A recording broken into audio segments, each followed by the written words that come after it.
Hey guys, subscribe for daily content, and if you're shopping for gear, make sure you check out the description for the newest items at some of the very best online retailers. There's also links for some of the items that I personally recommend. Thanks! What's going on YouTube? Metal Complex here, and today I've got a turbo fast knife review slash knife overview to share with you guys. This is the Kizer Phoca with a button operated top liner lock. Very good. Loving to see Kizer do these and do a really good job with them. Absolutely wonderful. I love this system so much more than the standard plunge lock. It's more reliable, feels better, etc. It's nice to see more companies finally doing this. This is the VG10 Core Damascus version that they sent me, but they also have a less expensive version in 14C28N, and that's generally the version I'm going to recommend. So I'll link this down in the description. You guys can check it out if you want to. It does help my channel when you use those links, but that's up to you. Thanks to my patrons for supporting me. Make sure your notifications are turned on for the Metal Complex YouTube channel. Let's go ahead and do a measurement. Overall length here is 7 inches. Blade length is just about 3. Your cutting edge comes in at about 2.85. Let's do some size comparisons. Any custom scales you find in this section can be found down in the description under Original Goat and Others. Up against my own Excalibur, definitely smaller than the full size, closer to the size of the Mini.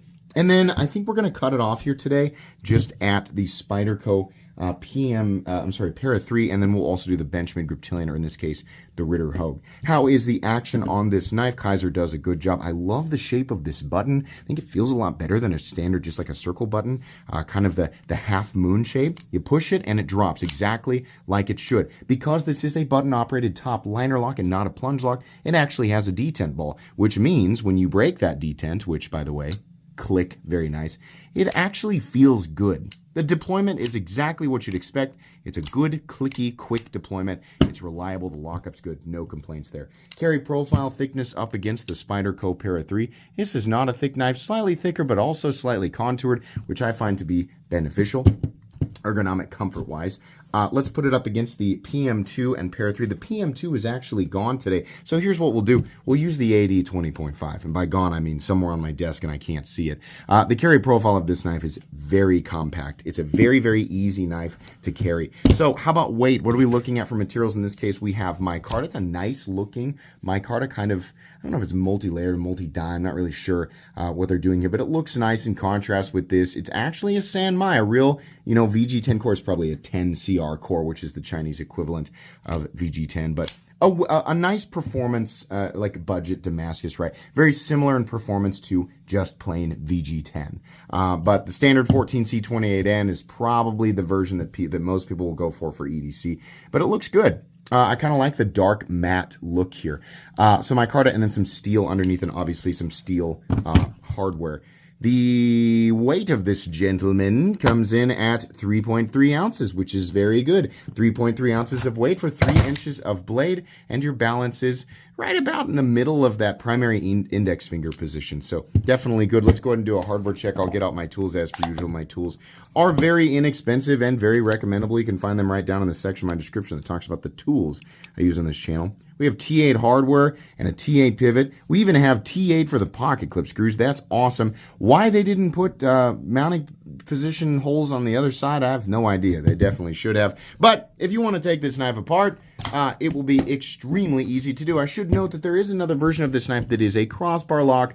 I like the top liner lock version better. The crossbar lock version is fine though. If you are ambidextrous or left-handed, or you just prefer, right, the crossbar lock, that's available. That'll be a little more tricky to take apart, but this version will be very easy to take apart. Let's go ahead. It'd probably be a little bit more efficient if I had actually kept my calipers out. There they are. I was gonna say, I know that they're out. I gotta put a bell on those. Not a bell, but I need to put pink tape on them or something. The blade stock thickness of this guy comes in very thin at 105 thousandths. Let's get into the meat and potatoes here. This is not an EDC profile that we've never seen before, but it is a very good, straightforward EDC profile. You have, it looks like it'd be fully flat ground, but it's not. There's a flat that actually runs about 80% the length of the blade, and it drops down to a pretty thin cutting edge. I'll let you guys take a look at that plunge grind there. Where is the closed position stop pin? Let's all look together. It is actually back here behind the plunge grind. Now, in my opinion, this is more than deep enough. We can actually see the contact point. Where is it? It's right here. It is behind the plunge grind, but it's deep. Where we don't want to see it is up here. right? From here to here is years and years and years and years of sharpening before that ever even kind of starts to become an issue that you think about before it becomes an issue, right? So the stop pin's fine. What they should do is find a way to move it back further, not because it needs to be because it's a problem, but they should just move it back further so that it's never even something that's brought up in the first place. This should be, if we're gonna put it here, we want to do it like I did on Excalibur, as deep as possible. Basically, the crest here, right? If you're removing this much material from your knife without having used the knife for decades, you're sharpening your knife wrong. You must be using a grinder, right? It's just too much, right? But yeah, the way that they have it is about right here, and I think that that's fine. We have contoured scales, very comfortable. We have jimping in 2 different zones. The choke up position on this knife is also good. Everything just feels like it's in the right place. There's a little bit of swell here, not this way, but this way, and it feels pretty natural. I like the way that it feels. This knife is comfortable in a number of different positions, right? Everything feels pretty much exactly in the place that you would want to have it. My hands are, I wear an XL size glove, so normal adult male hand size. If your hands are slightly smaller than mine, this will probably feel, anywhere from my hand size to slightly smaller than mine, it'll feel perfect. If you have much smaller hands, then I think it'll feel really good. Only, if your hands are like 2XL, like if your hands are if your fingers are thicker than mine, if your hands are bigger than mine, this probably won't feel quite as optimized. But for everybody else, it'll feel pretty good. Fit and finish is, of course, very, very good on this knife. I have no issues with the bevel or, the seating of the hardware. Nothing is out of place. It all feels great. We have a simple, I'm going to call it a drop point blade. Feels good slicing. The etch on the Damascus, if you're wondering, over time, will that fade? Yes, it will. It absolutely will. You can always have your Damascus re-etched. You can do it yourself. You can send it off to be done. It'll take quite a while, but it absolutely will fade over time. So if you want to avoid that, then go with the 14C28N version in the stone-washed finish, because that'll pretty much always look the same. We have a lanyard hole here and a couple of standoffs. We have Kizer's typical pocket clip, which works. I wish they didn't have the bill on it, but so what. You can also attach a lanyard to the hole on the pocket clip if you want to. In and out of the pocket, very easy. I have no real complaints about that. We have a stop pin that's it's kind of interesting. It almost looks like I think it essentially, truthfully, I don't know. There's 2 pins up here. I imagine it's for integrity, right? One of them is the stop pin. The other one, I guess, is just an integrity or a frame stop. Or standoff or whatever. That's fine. It's not really hurting anything. There's a little bit of shouldering. Actually, no, that's wrong. It's completely flat. There's no shouldering. That's not a big deal. No blade play up, down, left, or right. No lock stick on that button. No pivot lash. Very smooth and consistent in here. You can kind of hear the bearings, right? But at this price point, I'm not going to be too mad about it, especially when the action looks like this. Detent, very good. Nice and clicky. We have absolutely perfect centering. And we have no detent lash. Base price of this knife is $65.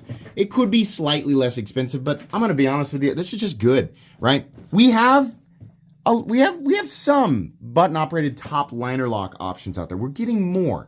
I want to see a lot more. As it stands, this is still one of only a small handful of options in this territory, and it's one of the best locking systems that you can get, in my opinion, in the sub $75 territory. So is this a recommendable knife? Absolutely. This is essentially an everybody knife. It's not an aesthetic that's going to, cause people to kick doors down. It's not doing anything that it's completely and totally unique, but it is one of the better options currently in the budget EDC knife roll. There are, of course, a lot of options between Kizer and Vosteed for these types of systems, but if you choose to go with this one, I think you've made a good choice. Where is my card? There it is. That's going to be it today, guys. Links in the description for this guy. Please make sure to follow me on Instagram at metal_complex. If you enjoyed this video, leave a like. If you'd like to check out my other content, I do, of course, have lots of videos of knives that are either expensive or inexpensive that I do or don't like, so check those out. And if you enjoy all my content, go ahead and click on that Metal Complex logo right there and subscribe, because there's definitely more coming. Thanks again for watching, everybody, and have a great day.